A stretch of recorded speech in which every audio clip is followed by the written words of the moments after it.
Good morning.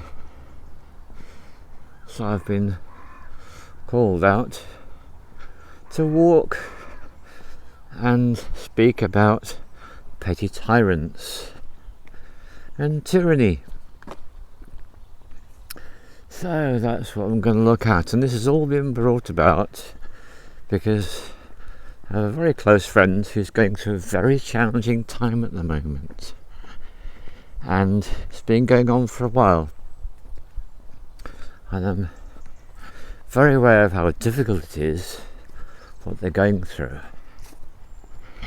And it was actually an experience last night that caused me to have a new perspective on it. And so rather than talk about that person, their journey, I'll share a little bit about my journey. So there is a very strange thing about shamans, whereby at a certain point they choose to enter into an experience that other people would run a mile from. That was run yelling and screaming, "No way, I'm not doing that." And shamans walk calmly towards this experience, knowing there is so much gold to be mined from it. So that's right, shamans consciously choose to take on experiences where they are tyrannized by another. And the word that I use is very particular. The word is petty-tyrant. And the word petty is as important in this as the word tyrant. So here we go then. Once upon a time I was a state school teacher, and I used to teach in a secondary school that's age 11 to 18, and I taught rural and environmental science. And the children loved the subject because they used to get to go outside in the lessons, and used to get to grow plants, look after the animals, which included both farm animals and pets.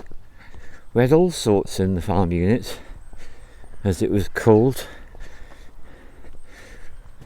And in its heyday we had chickens and sheep and pigs for the farm animals, and for the pets we had guinea pigs, rabbits, cockatiels, and the school cat.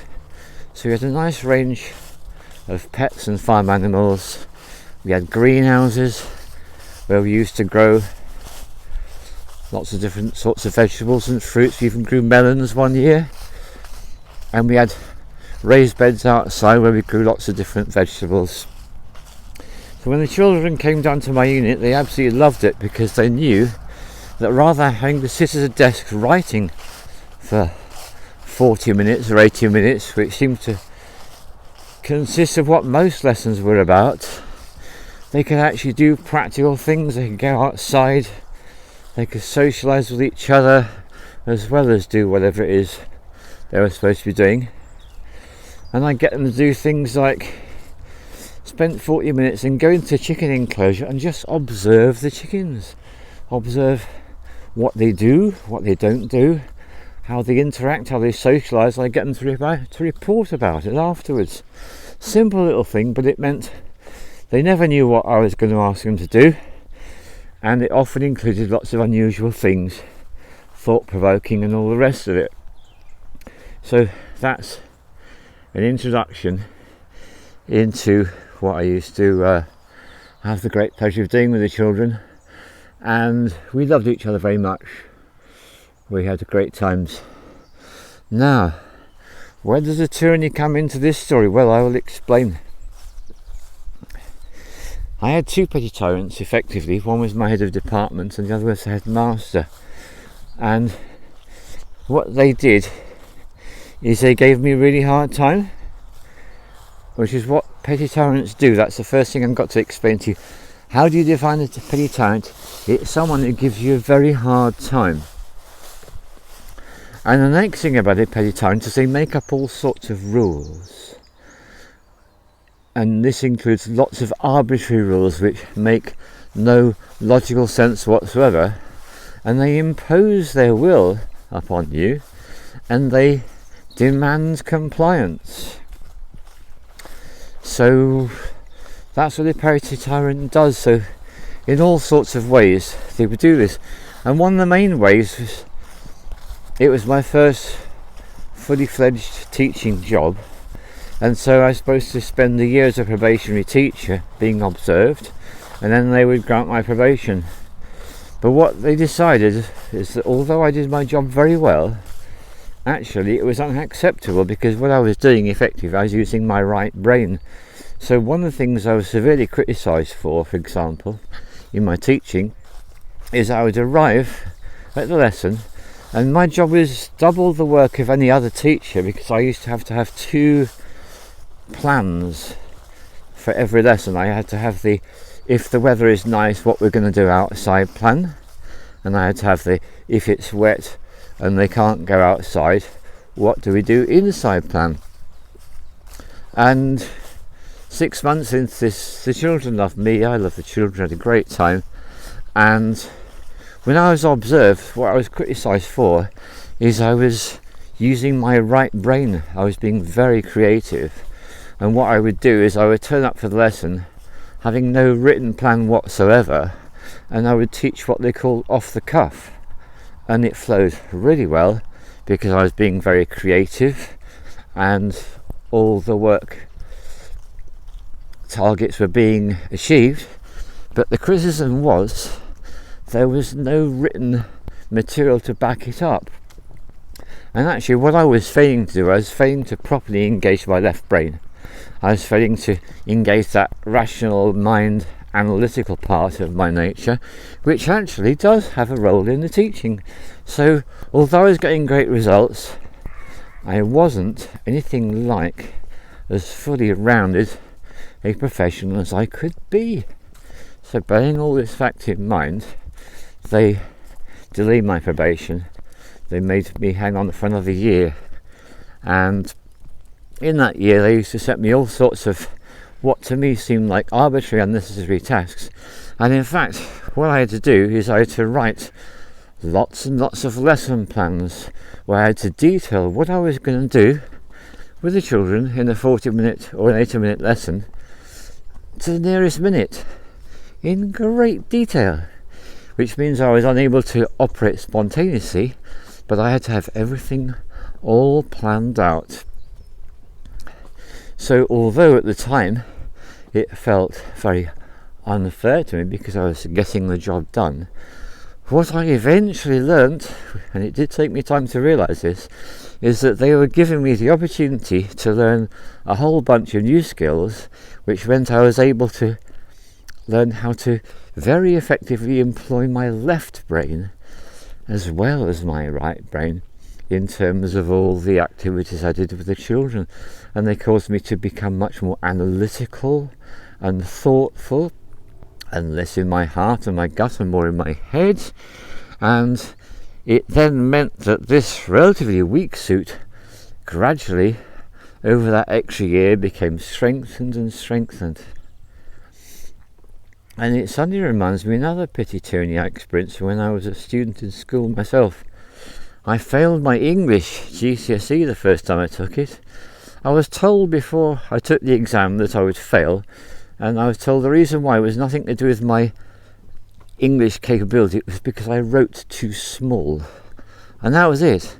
So a similarly Petty-tyranny type thing happened. So I failed my GCSE, so that's the exam you take when you're about 16 years old. So what I was then made to do is I was made to do the whole thing all over again, and I used to have to write long essays every week extra on top of the normal work for a year, which again seems terribly arbitrary, terribly petty, but actually all that was happening is the English teacher was forcing me to learn to write bigger, because either I was going to write bigger at the end of that year and I would pass the exam, and in the in-between times I would have learned so much more about essay writing, how to communicate the English language in the written word, that I would actually come up with a really good grade. And yeah, lo and behold, a year later, my writing was bigger and I got a much better grade.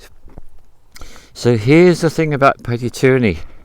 It seems so arbitrary, so unfair and so unjust, and yet there is a skill that you might not even be aware of, in my case, particularly in terms of the extending my probation for a year as a rural environmental science teacher. It was giving me a whole bunch of skills to do with all sorts of aspects of the left brain, particularly in terms of planning, organisation, analysis, and being able to have a really keen sense of linear clock time, which is something that benefits me to this day, because if I have to finish something by a certain time, I am there on the nail every single time without any effort or thought process involved whatsoever, because I managed to internalise that skill until it finally became unconsciously skilled. So here's a point. I was subjected to all sorts of really challenging experiences, and I want to throw one of the biggest ones out to you, which is the entire farm unit was wrecked by a hurricane, which blew through that part of the southeast of England at the time and destroyed the classroom, a lot of the other buildings. Actually, it was really very distressing indeed. And one of the things that happened, because the greenhouses were destroyed, there was broken glass everywhere. So I managed to receive a very powerful lesson here, because it turned out that the caretakers weren't allowed to clear up the broken glass, and of course we wouldn't be allowed to let the children help us, and me and the head of department, and it was us two who were clashing on such regular basis. There we were, every day after school for months and months, picking up all this broken glass. So although that might have seemed very unfair to me, and it's certainly my wife at the time used to complain bitterly about how I'd be back late picking up this broken glass and only one other person to help. But what I was learning is I was learning the importance of responsibility, because let's face it, the head of department and me, we were the responsible people. It was my farm unit, but it was his science department. So actually we were the ones that were responsible, so we did what we had to do. So I might not have liked it at the time, but I did learn so much from that. So this has got me to reflecting a little bit about the human race, because as a human race, we've taken all sorts of things for granted until very recently, a lot of us. Of course, this is not true for all human beings, but particularly in the soft, cushy West, of being able to travel wherever we want if we can actually bother to earn the money, or we can be able to earn the money. We can travel where we want, we can do this, we can do that, we can do that. And we've had this experience of having so many of our taken for granted freedoms snatched away from us in a very arbitrary, petty manner with no logic or rationality behind it. Well, doesn't that seem like a global experience of petty tyranny that we've all been subjected to? And hasn't it caused us to have a lot more appreciation for certain things that perhaps we took for granted before? Everything from travel to the ability to associate with people and hang out with each other, and so many other things. Well, here's what I think one of the most choice bits about petty tyranny. When the shaman gets exposed to petty tyrant, there usually comes a point where there is some particular thing which is demanded, and it certainly happened to me in my experience as the teacher I was talking about, where it would be demanded that I would do some particular thing. So in my case, in order to run my science unit, because me and the children got on so well, and because it was a 7-day-a-week job and there was so much I had to do, the way that I made it work is that the children used to help me run the unit, and that meant that they would have to have the keys to that part of the school during the weekends so they could help me to do what I simply wasn't able to do myself, because I was only one person. In effect, I was being paid to do 4 different jobs: stock person, horticulturalist, teacher and laboratory technician. That's what had to be done, and that's how it got done, is by me working together in intelligent cooperation with the children. And it was great. So one of the moments I particularly remember in that time is when the head teacher stood there in his room and he says, look, here's the situation, Mr. Robinson. These are the keys. I know you cannot run your unit unless I give these to you and you're going to give them to the children. I hate the idea that children have access to school premises without an adult supervision, but I know that's the only way you can actually do your job, because I know you've got to go home and rest and all the rest of it. So that's it. I accept. This is the only way I can make it work, is to give you these keys. And so you did. And so for me, that was where the buck stopped, because actually I couldn't do the job without working together with the children effectively in the community, and that's what we did.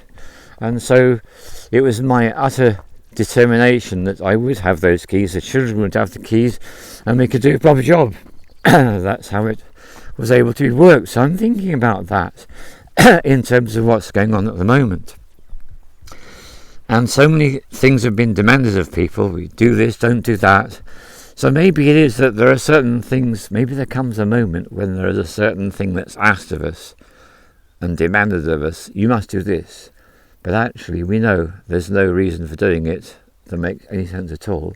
In fact, there's really good reasons not to do it. So maybe that will be the moment where we say, no, I will not comply. That is not appropriate. Just like for me, it was essential for the children to be able to have that responsibility, share that responsibility with me, and to run a wonderful farm unit with all those animals and plants and everything else that we had. So so that's my story about petty-tyranny. So there's always gold to be mined from difficult situations, and nothing ever is what it might seem to be on the surface. And we are going through a planetary global initiation at the moment, which means we are all being dragged out of our comfort zones, being forced to reevaluate all sorts of things about what it is to be human, what it is to be a member of a society, to take responsibility, all the rest of it. That is very much our human journey at the moment. So I thought I would share that with you this morning. All the love to you with a creaky voice.